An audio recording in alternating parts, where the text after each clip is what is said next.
Boa noite a todos, sejam todos bem-vindos.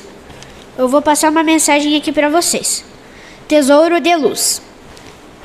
Nem sempre disporás de finança precisa para resolver problemas ou extinguir aflições. Ninguém está impedindo, entretanto, de acumular o tesouro de luz da esperança no próprio coração. Ninguém que não possa engajar-se nessa empresa de investimentos divinos. Todos nós necessitamos de semelhante apoio para viver e todos nós achamos habilitados a ministrá-lo, a fim de que os outros vivam.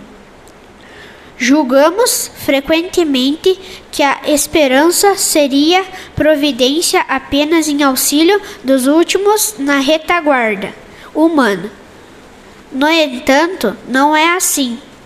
As vítimas de frustração, tristeza, desequilíbrio ou desalento estão em todos os lugares. Arma-te de compreensão e bondade para esparzir esse recurso de refazimento e renovação. Para isso, comecemos por omitir pessimismo e perturbação em todas as manifestações que nos digam respeito. Os necessitados dessa luminosa moeda, a expressar-se por bênção de energia, se te revelam em todos os lances da experiência comum. Emergem dos vales de penúria, onde podes estendê-lo em forma de socorro assistencial. Entretanto, surgem muito mais do próprio campo de ação em que transitas e das cúpulas da organização social em que vives. Doarás a todos os aflitos que te procurem semelhante amparo, a fim de que a força de realizar e de construir não se lhes esmoreça na vida. Falarás de coragem aos que fixaram no medo de servir, de perdão aos que se mobilizaram no ressentimento, de confiança aos tristes, de perseverança aos fracos, de paz aos que tombaram na discórdia e de amor aos que se reconhecem atirados à solidão.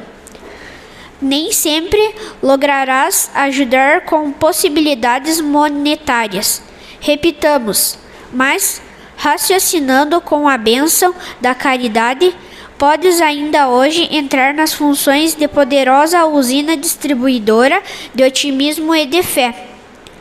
Não percas o ensejo de investir felicidade com esse tesouro de luz e amor, porquanto, em verdade, onde não mais existe esperança, desaparece o endereço da paz. De Emmanuel. Boa noite a todos. Que a paz do nosso Mestre Jesus esteja com todos nós. Que nós possamos aqui, a partir desse momento, elevarmos o nosso pensamento, buscarmos uma sintonia com os trabalhadores do bem que aqui se encontram, permitindo com que Jesus se aproxime de cada um de nós, toque o nosso coração, trazendo-nos esperança, consolo, enfim, o que cada um necessita, em particular e em especial.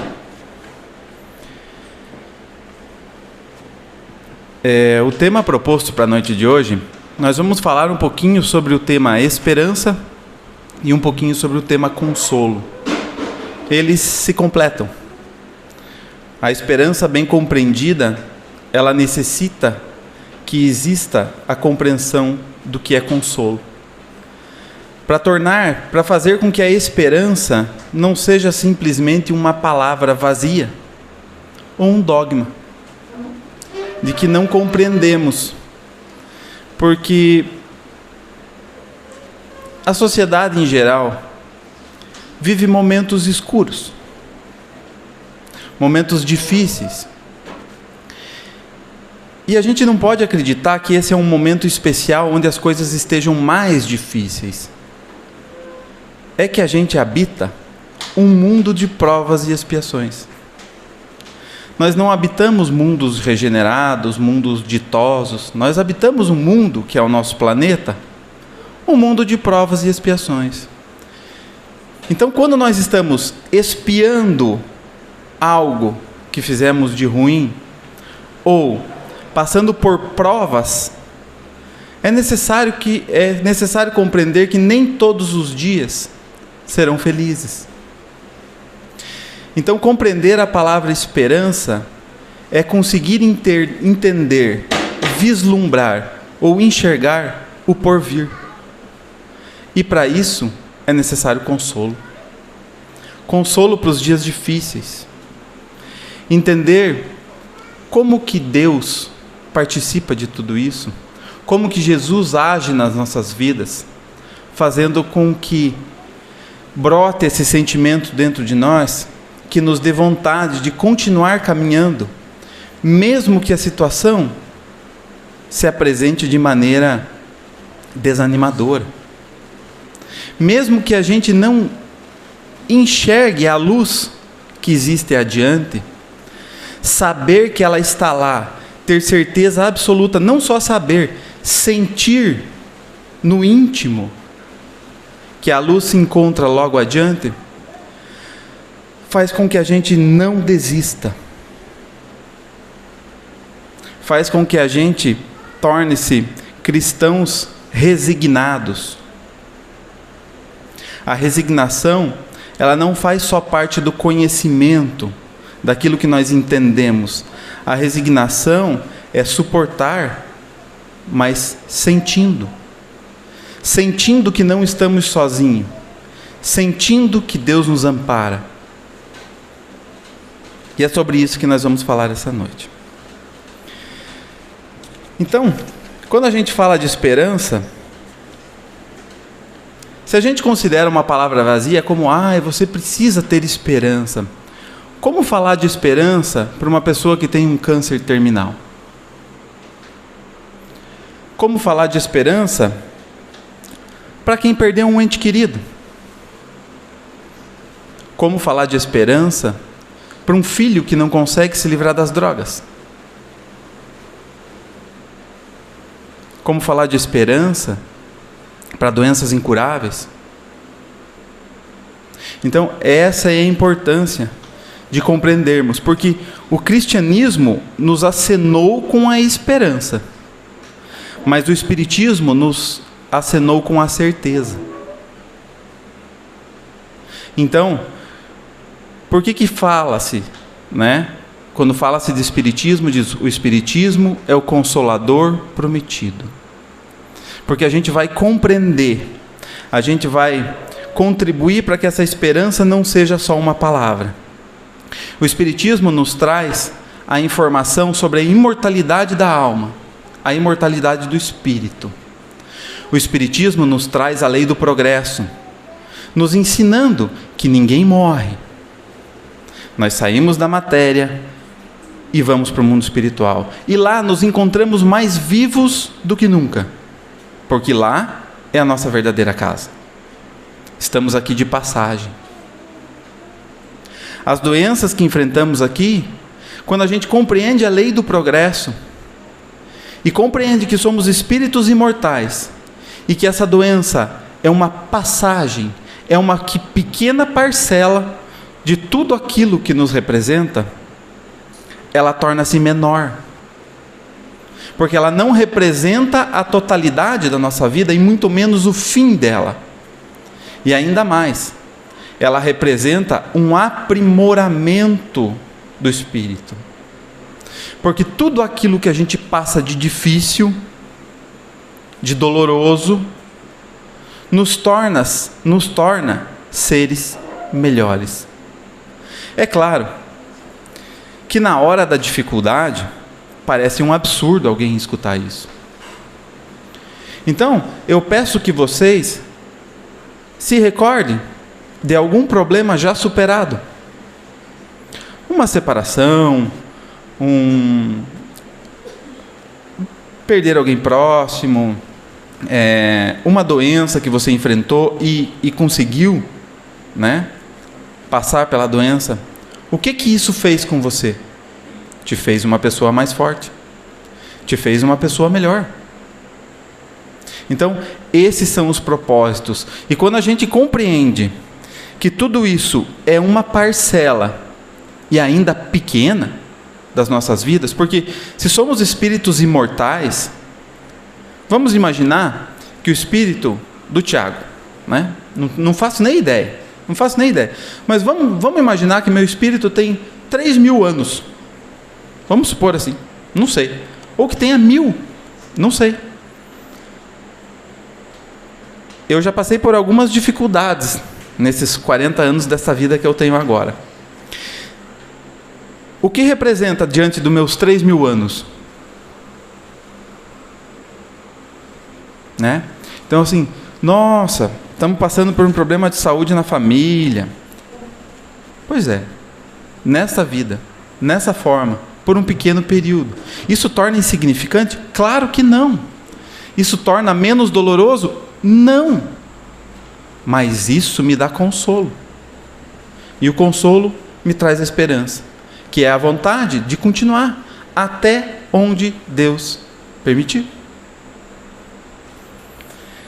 Tem um poema muito bonito de Cobbett, que uma amiga muito querida dele estava com uma depressão profunda. E ele procurava algumas palavras para conversar com essa amiga, mas provavelmente foi intuído e iluminado de que talvez as palavras não, através de uma conversa, não fossem tão significativas. E aí, ele fez esse poema que tem o título de Além da Noite, que eu gostaria de dividir com vocês para começar a falar um pouquinho sobre a parte do consolo. Por que dizer que a vida é triste, que o mundo é mera fantasia, felicidade não existe e que o amor é hipocrisia? Por que viver nessa amargura e maldizendo o amor de Deus? Por que chorar só desventura, se existe luz nos olhos teus? A vida é bela, minha amiga.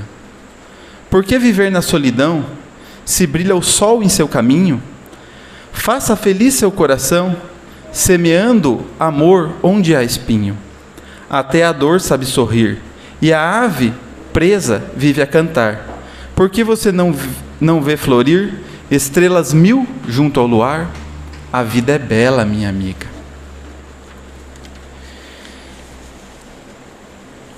Gostaria de contar uma historinha para vocês a respeito de poema. Já que lemos um poema aqui, eu gosto de contar historinhas sempre nos meus conteúdos. Tem um poeta que se chama Tiago de Mello. É um poeta amazonense.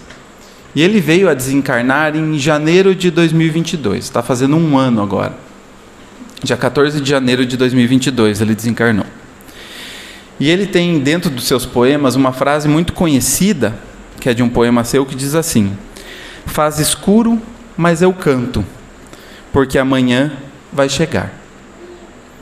E é interessante porque Tiago de Mello esteve preso durante a ditadura. E aí, no dia que ele foi jogado numa cela pequenininha, escura, ele se sentiu muito desanimado, desesperançoso, uma situação difícil, aquela amargura, né, de estar preso e num lugar úmido, pequeno, escuro. E aí ele tentava dormir e não conseguia, até que de tanto cansaço adormeceu. E quando ele despertou, ele olhou o raio de sol entrando por uma janelinha pequena que tinha no alto da cela dele. E aí ele foi se aproximando daquela janela e ele viu um escrito riscado na parede, assim, marcado com alguma coisa. E lá estava escrito assim: faz escuro, mas eu canto. E aí ele pôde compreender que a obra dele segurava ele pela mão naquele momento e o acolhia, né? E apesar de muitos de nós só entendermos e enxergarmos essa situação como uma situação muito difícil, ele teve a certeza absoluta de que Deus estava com ele naquele momento, permitindo que ele fosse amparado por algo que ele mesmo escreveu e que fazia todo sentido naquele momento, né, de uma noite escura, através dos raios de sol que entravam dentro da cela dele, e ele pôde ler, gravado embaixo da janela, a frase que ele mesmo escreveu: faz escuro, mas eu canto.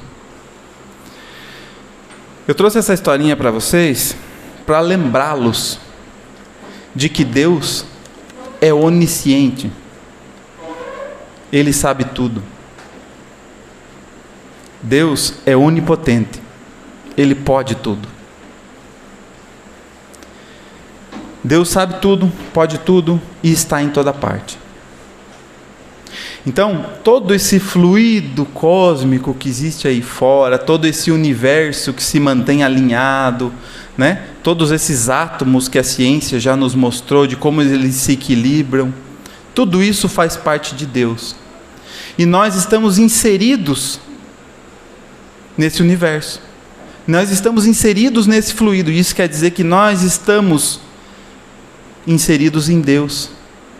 E como somos parte desse fluido, Deus também está em nós, assim como nós estamos em Deus. Então, se Deus sabe tudo, Deus pode tudo, Deus sabe exatamente o que cada um de nós que está aqui está sentindo. Porque Deus, Ele não enxerga através dos olhos de alguém que conta para Ele as coisas. Então não é o Antônio Marcos, meu amigo, que vai lá e diz assim: olha Deus, o Tiago está passando por uma situação difícil, dá uma mão para ele. Não, Deus enxerga através dos meus olhos. Deus sente através do meu coração, daquilo que eu sinto. Então Deus sabe exatamente a proporção da tua dor. Deus sabe exatamente tudo aquilo que você está sentindo.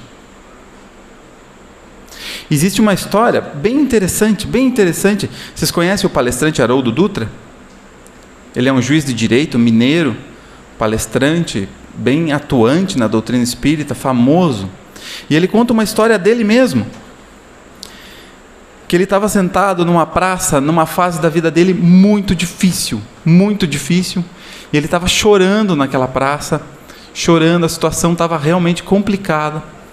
E aí um senhor de idade se aproximou dele e diz assim: ei, moço. Aí ele olhou, né? Pois não. Ele diz assim: posso te fazer um pedido? Aí ele enxugou a lágrima, né? Falou: pode. Diz assim: pede para Deus por mim. Aí achou estranho, né? Para você? Pede para Deus por mim. Que todo mundo que está nessa situação que você está mais próximo de Deus. E foi embora. E aí, passado o tempo, o Haroldo veio a descobrir que era o padre de uma igreja que tinha naquela praça. Ele estava numa praça, nessa praça, mas tinha a igreja, e era o padre da igreja. E é verdade, gente.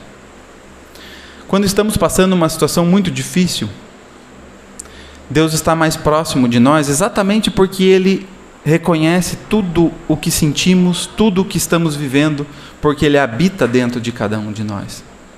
Então o consolo é para compreendermos que jamais estaremos sozinhos e de que a dor vai passar. A dor vai passar. E quando a gente compreende esse consolo, esse amparo de que Deus não nos abandona, não é como apertar um botão e a dor sumir. Não é. Mas é tratar o desespero. Porque saudade, dor, são coisas que fazem parte da vida da gente. E é natural que a gente sinta. Assim como medo. Desespero não. Então, compreender o consolo, compreender como Deus participa na nossa vida, compreender como Cristo nos ensina a enfrentar as dificuldades, faz com que a gente mande para longe o desespero.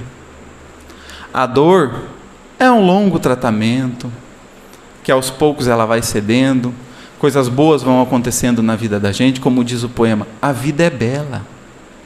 A vida é bela. Mas às vezes a gente está enfrentando uma estrada tão difícil que a gente abaixa a cabeça e a gente andando numa estrada de pedra, mesmo que a gente esteja diante das paisagens mais belas do mundo, a gente só enxerga as pedras da estrada. Então, a dor vai passar, né? A dor vai passar, devido ao seu tempo. Agora, o desespero, esse sim é combatido com a esperança, mas não mais com a esperança de palavras vazias, né? Com a esperança bem compreendida, que o Espiritismo nos ensina a fé raciocinada, que é ter fé baseado na razão daquilo que se conhece, na razão daquilo que se sente, né? Então, quando falarmos de esperança, vamos lembrar que somos espíritos imortais, vamos lembrar que nós fazemos parte da lei do progresso e que tudo que nos acontece tem um propósito, tem um motivo, tem um porquê. Nada, absolutamente nada é o acaso. Vamos nos lembrar que a nossa verdadeira pátria é o mundo espiritual. Quem está fora de casa somos nós.